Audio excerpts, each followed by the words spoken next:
Cambridge 17, Listening Test 1. You will hear a number of different recordings. All the recordings will be played once only. The test is in 4 parts. You will have 10 minutes at the end of the test to transfer your answers to the answer sheet. Now turn to part 1. First, you have some time to look at questions 1 to 5.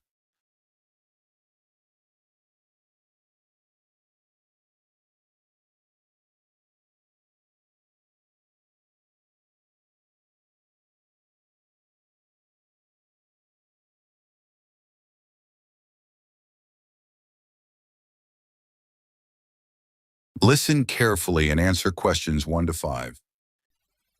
Hello? Oh, hello. My name's Jan.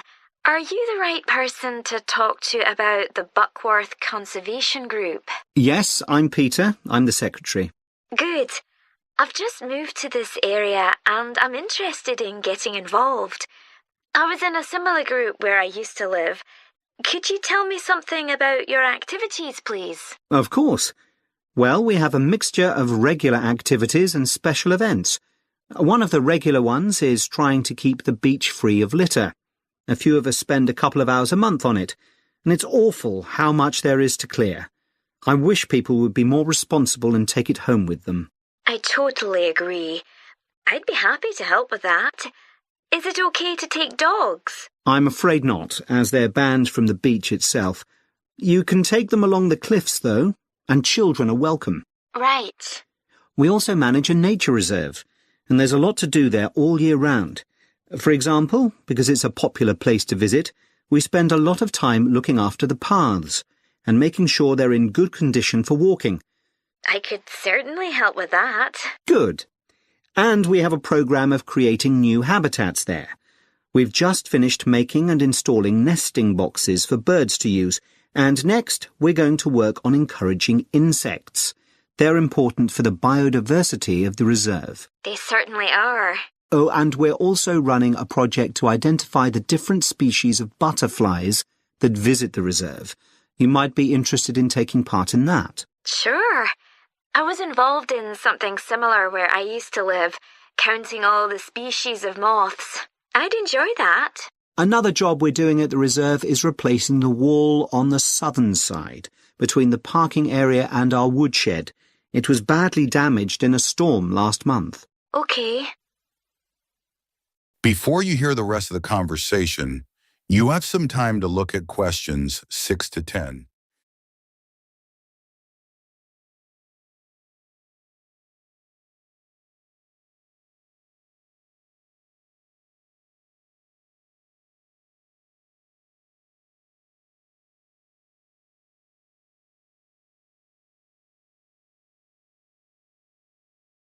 Now listen and answer questions 6 to 10.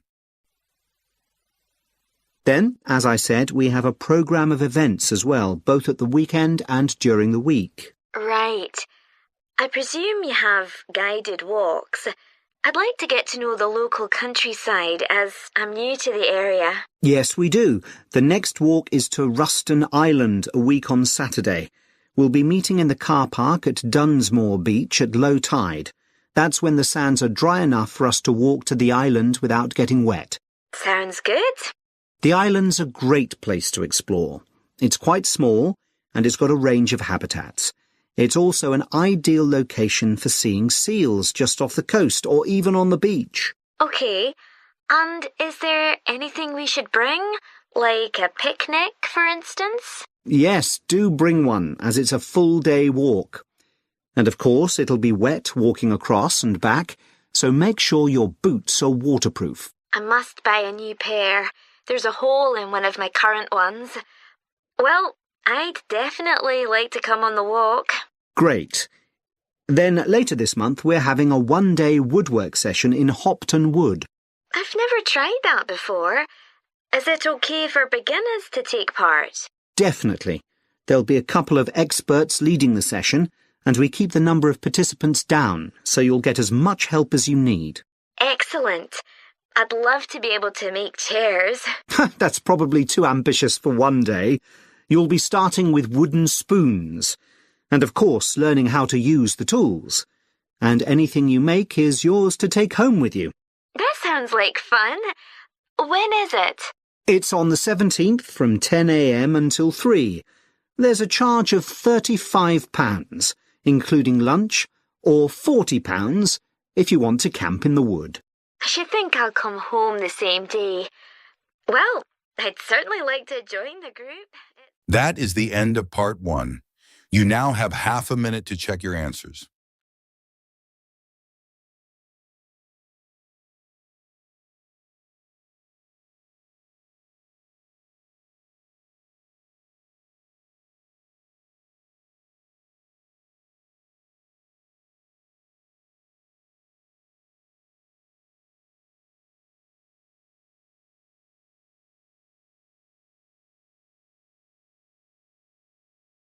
Now turn to part 2. First, you have some time to look at questions 11 to 14.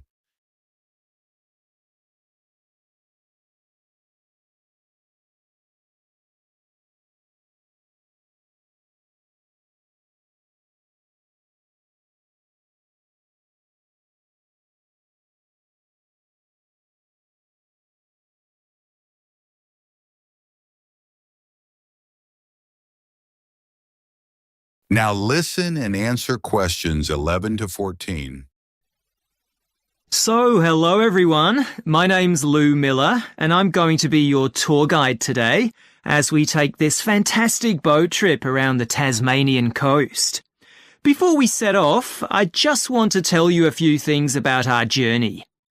Our boats aren't huge, as you can see. We already have 3 staff members on board, and on top of that, we can transport a further 15 people, that's you, around the coastline.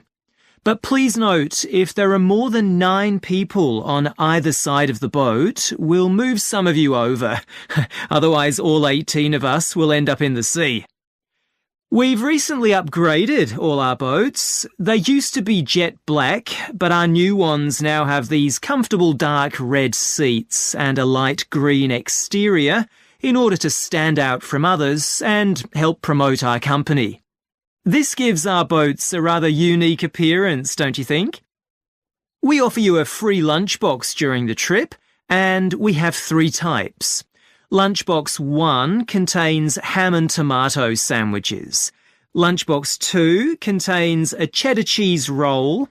And Lunchbox 3 is salad-based and also contains eggs and tuna. All 3 lunchboxes also have a packet of crisps and chocolate bar inside. Please let staff know which lunchbox you prefer. I'm sure I don't have to ask you not to throw anything into the sea. We don't have any bins to put litter in, but Jess, myself, or Ray, our other guide, will collect it from you after lunch and put it all in a large plastic sack. Before you hear the rest of the conversation, you have some time to look at questions 15 to 20.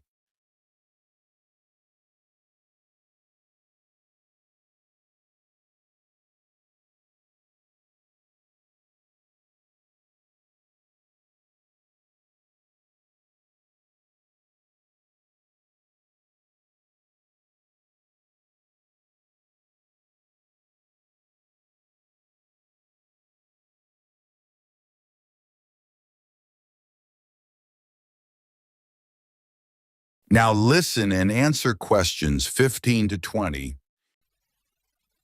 The engine on the boat makes quite a lot of noise, so before we head off, let me tell you a few things about what you're going to see. This area is famous for its ancient lighthouse, which you'll see from the boat as we turn past the first little island. It was built in 1838 to protect sailors, as a number of shipwrecks had led to significant loss of life. The construction itself was complicated, as some of the original drawings kept by the local council show. It sits right on top of the cliffs in a very isolated spot. In the 19th century, there were many jobs there, such as polishing the brass lamps, chopping firewood, and cleaning windows that kept lighthouse keepers busy. These workers were mainly prison convicts until the middle of that century, when ordinary families willing to live in such circumstances took over. Some of you have asked me what creatures we can expect to see. I know everyone loves the penguins, but they're very shy and unfortunately tend to hide from passing boats. But you might see birds in the distance, such as sea eagles, flying around the cliff edges where they nest. When we get to the rocky area inhabited by fur seals, we'll stop and watch them swimming around the coast. They're inquisitive creatures, so don't be surprised if one pops up right in front of you. Their predators, orca whales, hunt along the coastline too, but spotting one of these is rare. Dolphins, on the other hand, can sometimes approach on their own or in groups as they ride the waves beside us. Lastly, I want to mention the caves. Tasmania is famous for its caves, and the ones we'll pass by are so amazing that people are lost for words when they see them. They can only be approached by sea, but if you feel that you want to see more than we're able to show you, then you can take a kayak into the area on another day, and one of our staff will give you more information on that. What we'll do is to go through a narrow channel, past some incredible rock formations, and from there we'll be able to see the openings to the caves, and at that point we'll talk to you about what lies beyond. That is the end of part 2. You now have half a minute to check your answers.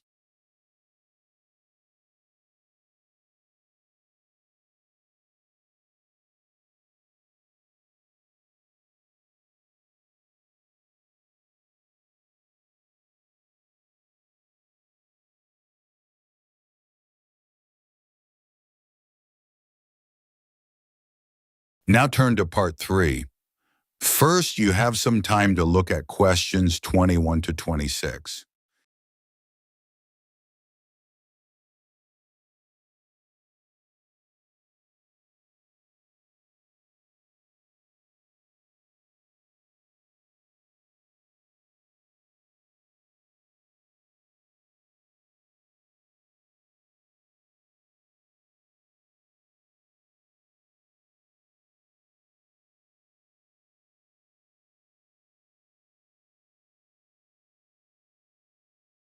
Now listen and answer questions 21 to 26.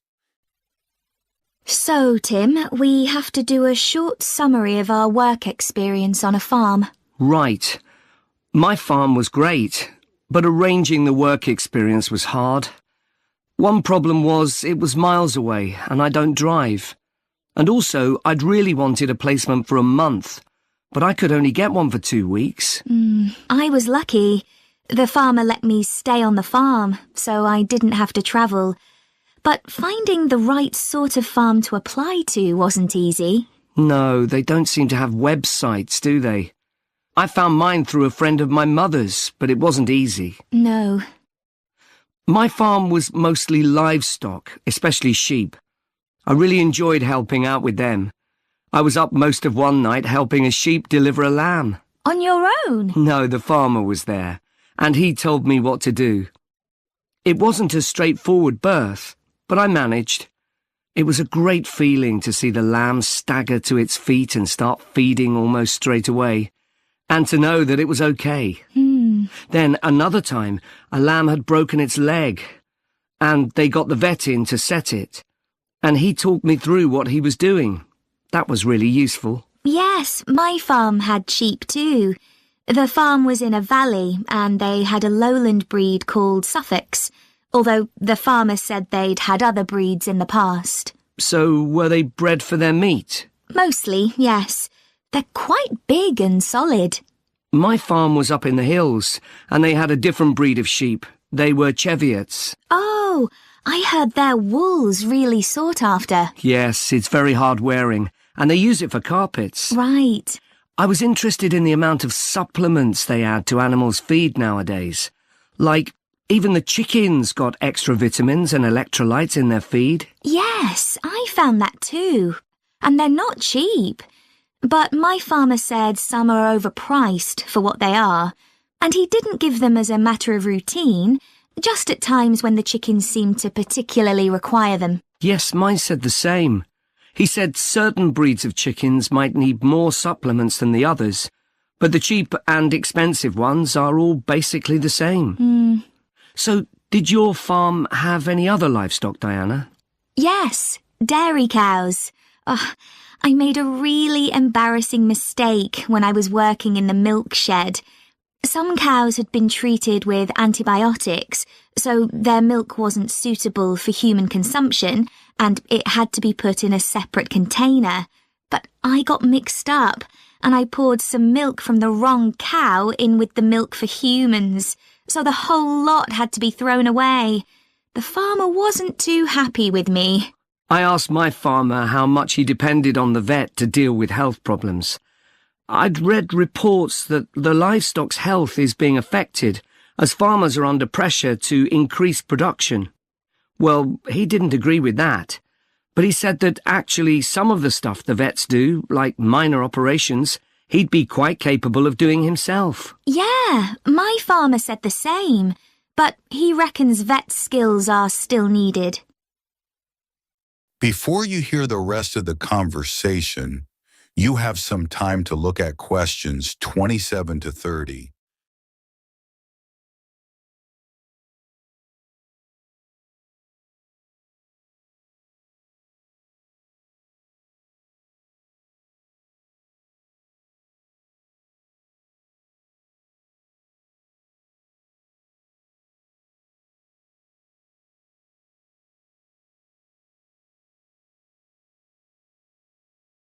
Now listen and answer questions 27 to 30.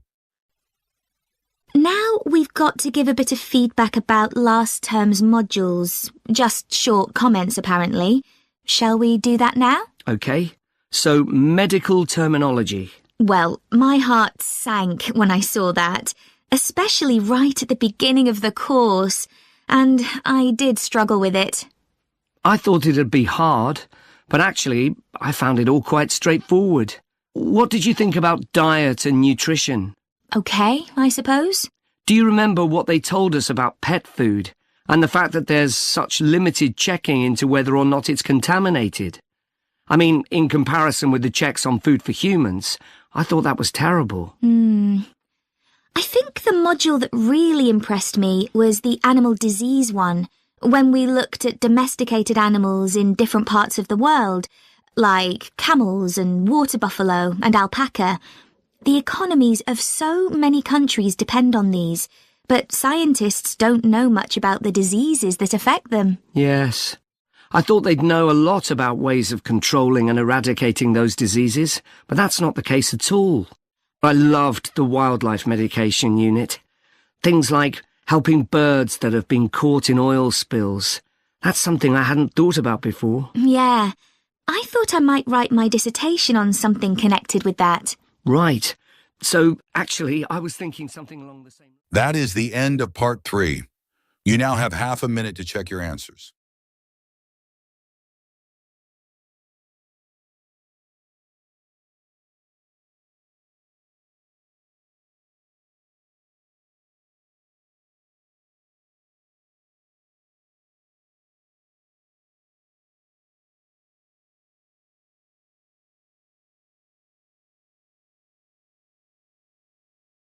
Now turn to part 4. First, you have some time to look at questions 31 to 40.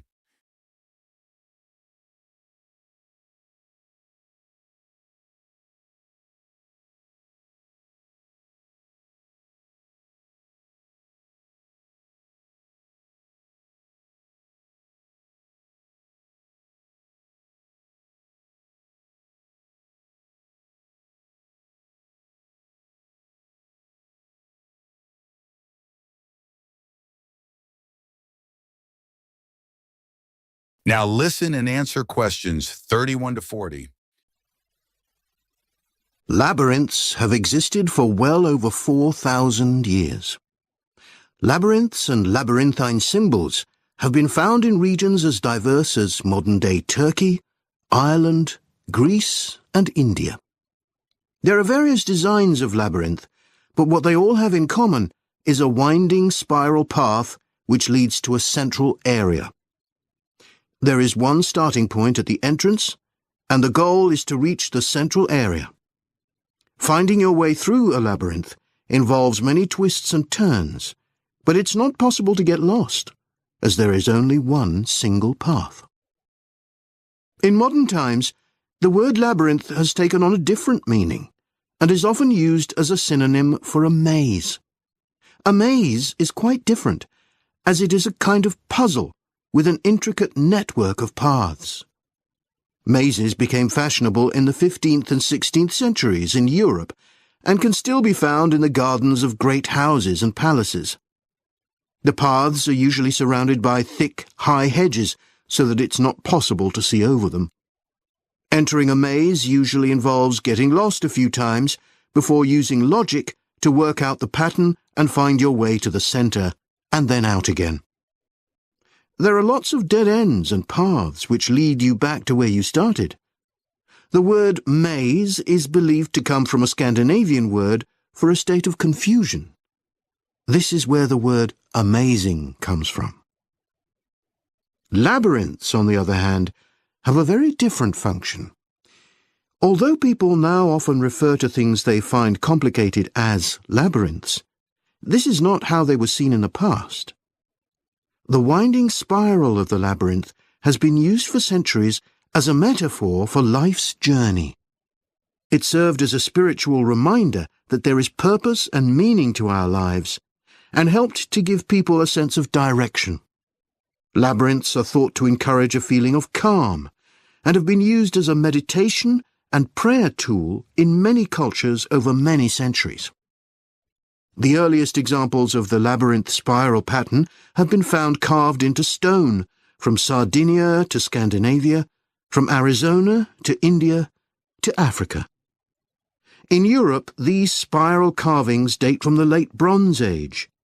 The Native American Pima tribe wove baskets with a circular labyrinth design that depicted their own cosmology. In ancient Greece, the labyrinth spiral was used on coins around 4,000 years ago.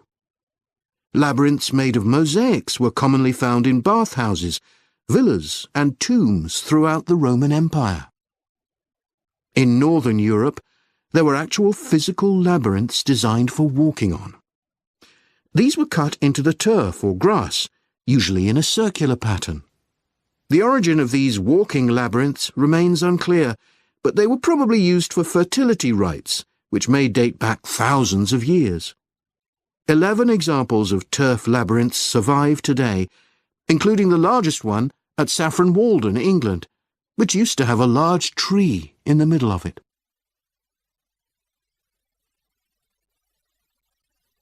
More recently, labyrinths have experienced something of a revival.